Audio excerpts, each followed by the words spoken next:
I'm Jake. I'm Tom. And we are VIMTV Velocities in Music, the best kept secret in music reviews. Tom and I really enjoy reviewing punk music, and we don't get enough punk music on this channel. You mentioned that, I think, when we reviewed... Fucked Up. Yeah, that's right. And that album, quite honestly, it was a little bit disappointing for me, especially coming after, David Comes to Life, which I actually, going back and watching our review of that, we actually liked it more than I think. I just think that there were some things, like, mentally that kept me from, like, falling in love with the newer record. So, today, we're going to review White Lung's third album, Deep Fantasy. White Lung are a punk trio from, I think they're a trio, are they? 3 or 4 members. 3 or 4. They've had some rotating lineups and, people coming in and out of the Anyways, band. It's hard stuff to keep track of. They're from Vancouver, Canada. This is their third record, and this record is an incredible 22 minutes long. And the thing is that this review will likely be half of the album. It's true. But still, it's very important for punk albums to be short because it does kind of add to the experience. There are swan songs longer than this album. There absolutely are. That's a very good point. Tom, what did you think of Deep Fantasy? Deep Fantasy, well, when I first previewed this album, I noticed it was very short. I saw 10 tracks, 22 minutes. I'm like, I bet this is going to be a punk album because I knew nothing going into it, and I was very much right.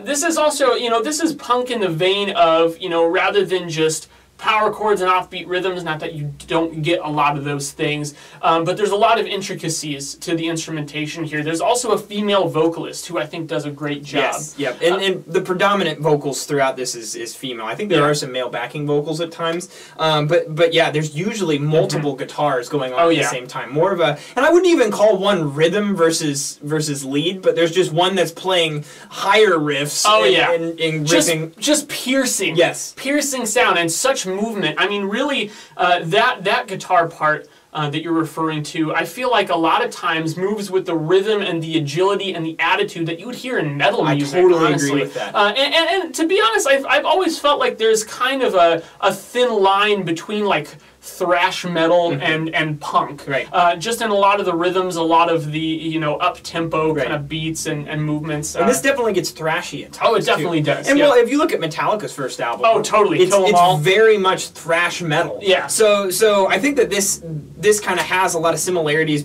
at least like from the guitars. I hear a lot of similarities there. Definitely. Also, I hear a lot of like kind of early 90s, late 80s stuff, even like early Offspring, I hear some similarities there. With the female vocalists, I can't help but think of like Hole and Sleater Kinney. Absolutely. A couple of classic bands. One other band that, if you're into this kind of stuff, I'd really recommend if you haven't listened to them is the band X. They're a classic punk band. They also have the female and male vocalists kind of trading off.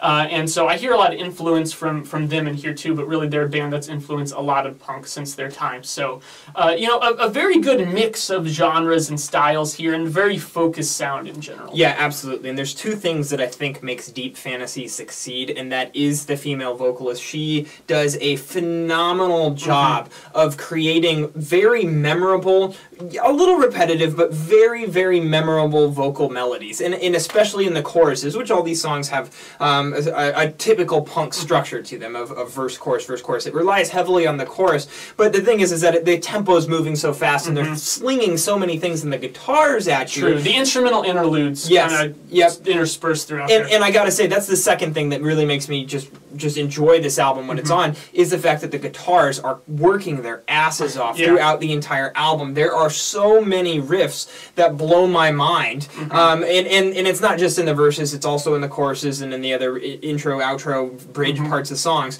That it just makes it very engaging. So the duality between great, just mind-blowing, face-melting guitar riffs and really good, catchy vocal melodies that are fun to listen to, that duality, that combination is just, it's potent, quite frankly. And and if I have to get critical on this album, and I think that I'm a little under where you're at right now, and I think the reason why is, like, I do feel like this album is 22 minutes long. If this album were longer than 22 minutes long, I think it would get a little repetitive very quickly, because quite frankly, in most of these tracks, they're following a similar formula, and they're doing similar things. The riffs are always really high quality, the vocal melodies are usually pretty good. There's a couple tracks where they're not quite as good, but Tom, both of us picked 3 tracks. We picked track 2 down it goes, Snake Jaw, track 3, and I Believe You, 3 tracks on the front half of the album. And, you know, in the first, you know, 10 minutes of the record. For sure. So, right. So, and, you know, and then I did notice that we didn't pick any tracks from 6 through 8. Usually when we're picking similar tracks, it means that there may be a slight disparity. I actually don't think that there's a disparity in quality in these tracks here. I think it's just that those are the first tracks we heard, so those made a big impression on us.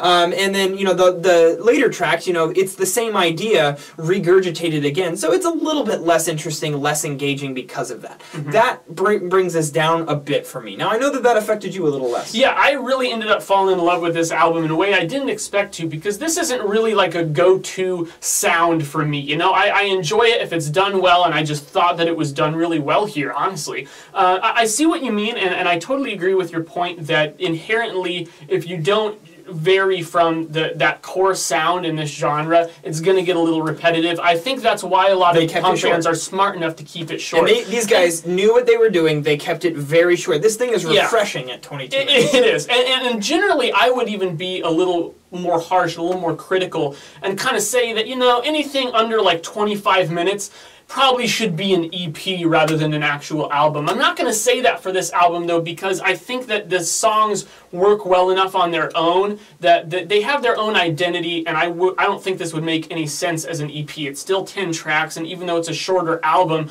I still feel like they make the statement that I would expect an album to make. Yeah, and the thing is that if you were to go see a White Lung show, what would that show be like? Would it be like you pay like 15 to 30 bucks to see this band, and then like a half an hour later they're done, they play through 2 of their albums and they're just done? I don't know. Like, is that what, or do they play their entire discography in a 90-minute show? They totally could. Well, I'm kind of interested. If these guys ever come around, I want to go see them. Because A, I think it'd be a great show, and B, I want to know how the hell they don't play every song in their discography. I think that the last track, In Your Home, is a really good example of the variety that I actually would have liked to see a little bit more of on the rest of the album. They put a little bit more of effects on the guitar. You have this kind of delay and reverb. There's a bit more dynamic contrast and even a more sinister energy in that song. It's also slower. It is. It's the slowest track on bit. the album, and it's also the longest track because of that.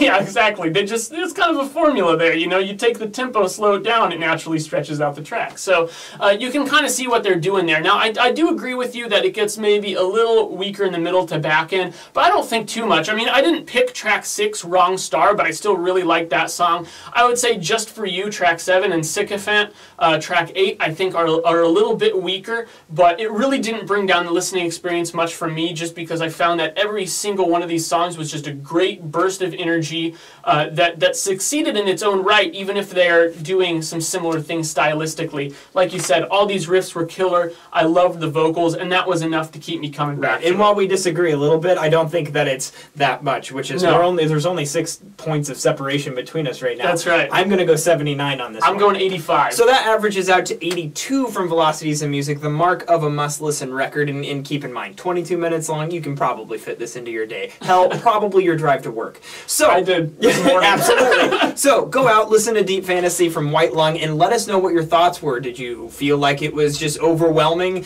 and or did you feel like it was just too crazy for you to get into? We would love to hear your thoughts on the record at www.velocitiesandmusic.com or youtube.com/velocitiesandmusic. As always, follow us on Twitter, like us on Facebook, and let Tom or I know which albums you'd like to see us review on this channel. I'm Jake. I'm Tom. And we are VIMTV, moving music critique forward.